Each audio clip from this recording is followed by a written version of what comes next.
సూర్యాపేట జిల్లాలో ఉద్రిక్తత పరిస్థితులు చోటు చేసుకుంటున్నాయి. టీడీపీ జాతీయ మహానాడు సందర్భంగా తెలంగాణ టీడీపీ ఇన్ఛార్జ్ బక్కని నరసింహులు చేసిన వ్యాఖ్యలు తెలంగాణ అస్తిత్వాన్ని దెబ్బతీసేలా ఉన్నాయని ఆరోపిస్తూ ఆందోళన నిర్వహించారు.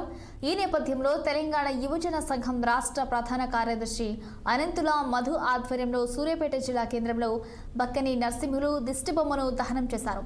తెలంగాణ చరిత్రను చదవకుండా అస్తిత్వంపై వ్యాఖ్యలు చేయడం సరి అనేది కాదని ఆగ్రహం వ్యక్తం చేశారు. తక్షణమే తెలంగాణ ప్రజలకు క్షమాపణలు చెప్పాలని డిమాండ్ చేశారు.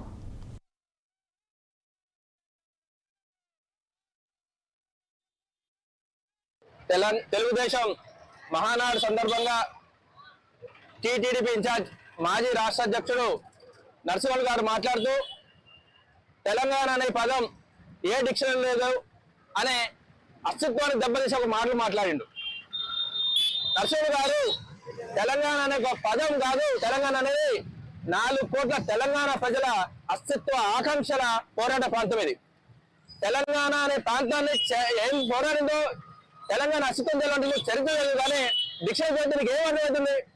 తెల్లపూర్ శాసనంలోనే తెలంగాణ అనే పదాలు ఉన్నాయి కదా, నువ్వు చరిత్ర తెలియకుండా శాసనాలను అధ్యయనం చేయకుండా కేవలం డిక్షనరీ చదివి ఆంధ్ర నాయకుల మోజీని తాగుతూ తెలంగాణ ప్రజల అస్తిత్వాన్ని దెబ్బతీయాలనుకుంటే తెలంగాణ యువజన సంఘం నుంచి హెచ్చరిస్తున్నాం.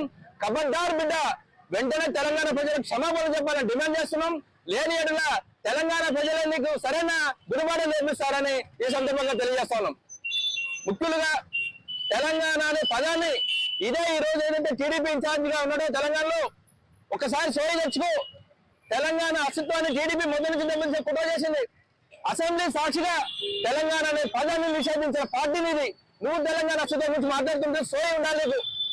ఇప్పటికైనా వెంటనే మీరు క్షమాపణ చెప్పాలి. లేని ఎడల తెలంగాణలో ఉన్న టీడీపీ ఆఫీసులన్నీ కూడా తెలంగాణ సంఘాలలో ముట్టడి చేసి తీర్థమని కూడా సందర్భంగా